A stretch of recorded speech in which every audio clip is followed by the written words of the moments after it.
नमस्ते दोस्तों, आपका बहुत बहुत स्वागत है हमारे चैनल पर। पांडवों के अज्ञातवास की अवधि और वनवास की अवधि जब पूर्ण हो गई तो लोगों ने प्रयास किया कि कौरव उनका साम्राज्य को वापस कर दें, लेकिन कौरवों ने पांडवों का साम्राज्य वापस करने से एकदम इनकार कर दिया और कोई भी साम्राज्य का कोई हिस्सा भी देने से इनकार कर दिया। तो अब युद्ध तो आवश्यक हो, अनिवार्य हो गया कि युद्ध होके रहेगा।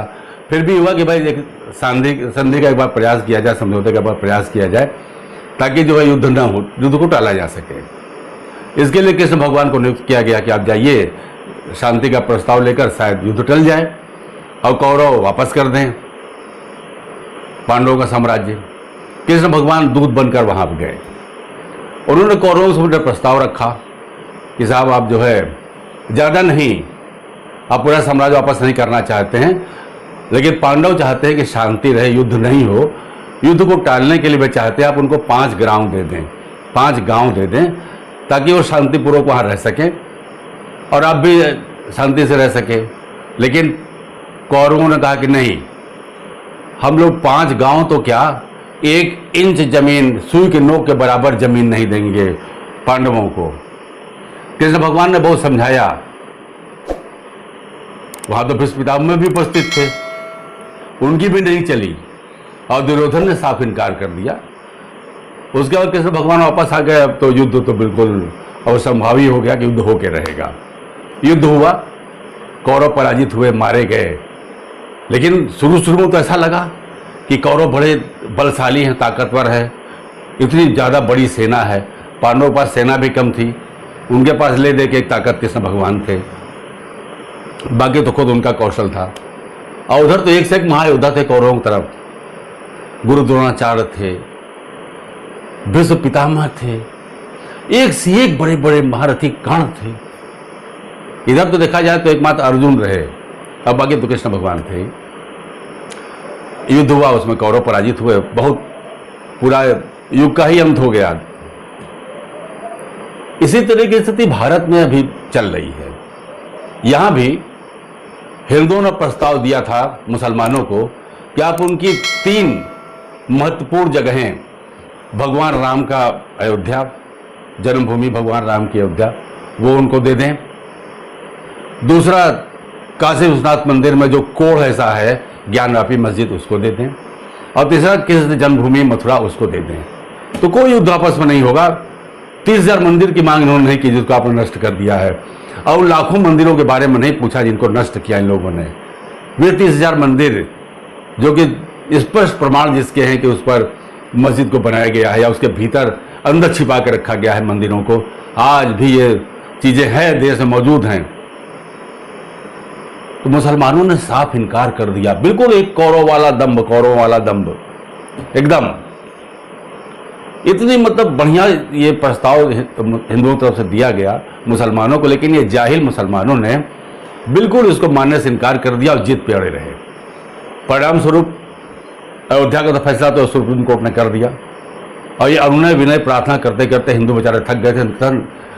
सर्वोच्च न्यायालय को निर्णय करना पड़ा, तब उनको मिली। अगर ये शांतिपूर्ण तरीके से उन्होंने दे दिया होता तो हिंदुओं के मन में जहर नहीं होता मुसलमानों के प्रति। और ये मुसलमान एक भी ऐसा प्रयास नहीं कर रहे हैं भारत में ताकि हिंदुओं के मन में अच्छी भावना पैदा हो।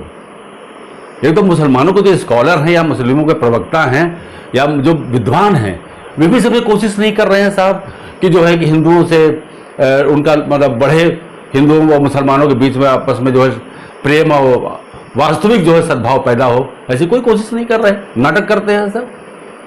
अब देखिए, उसके बाद अयोध्या वाला तो प्रकरण खत्म हो गया, मंदिर निर्माण हो रहा। अब आया ज्ञानवापी मस्जिद का मैटर और मथुरा कृष्ण जन्मभूमि का मैटर, दोनों साथ साथ लगभग चल रहे हैं। काशी विश्वनाथ मंदिर में जो ज्ञानवापी मस्जिद है उसमें सर्वे का आदेश हुआ, लटक गए, ये सब नहीं देंगे। अरे साफ नजर आता है साहब, जो व्यक्ति गया है काशी विश्वनाथ मंदिर और उसने ज्ञानवापी मस्जिद के पिलर्स देखे, साफ लगता है। और तो लगता क्या है ही साहब, लगता नहीं है। उसके श्रृंगार गौरी का है, उसमें गणेश जी हैं, उसमें हनुमान जी हैं, उसमें नंदी है अंदर। भगवान का शिवलिंग नहीं जाने देंगे अंदर साहब, अंदर तक खाने में नहीं जाने देंगे। अब सर्वे का आदेश हो गया है। अब बोल क्या रहे हैं सब कि एक तो मस्जिद चली गई, ये मस्जिद नहीं जाने देंगे। अरे भाई, मस्जिद का ढांचा है, मंदिर के ऊपर रखा हुआ है, वैसे ही हराम है। लेकिन साहब देखिए, हम लोग जब भी बचपन में गए, अभी हाल तक जब भी गए हैं मंदिरों में, अब शुक्रवार के दिन भी अगर हम लोग गए हैं, दिन भर रहे हैं वहाँ पर जाड़े के समय में, 2-4 नमाजी नजर आते थे मुश्किल से। अब अभी पिछले दिनों 6 और 7 तारीख को तो मुसलमानों की पूरी जमात, यही 6 मई को हजारों मुसलमान कतार लगा लगा, जगह नहीं है सब अंदर। उसके बाद ये है इन लोगों के हठधर्मिता और ये नीचता इन लोगों की, जो इनको समझ में नहीं आता।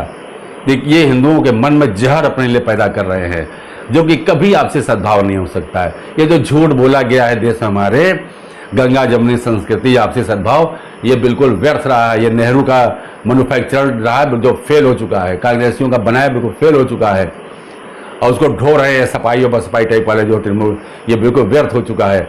मूर्ख हिंदू जो हैं वही इनके चक्कर पड़े हुए हैं। समझदार जो समझ गए हैं कि मुसलमानों के मन में कभी भी अच्छी भावना नहीं आ सकती। ये सदैव हिंदुओं के नाश की बात सोचेंगे, कभी हिंदुओं के साथ ये मेल मिलाप नहीं चाहते, ये हिंदुओं का विनाश चाहते हैं, यह तय हो चुका है। इसी प्रकार अब देखिए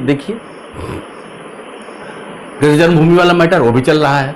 अब हिंदुओं ने और तरह तरह की मांगे उठा दी हैं। अब जाहिर सी बात है, जब तुमने थोड़ा सा नहीं दिया तो अब पूरा लिया जाएगा।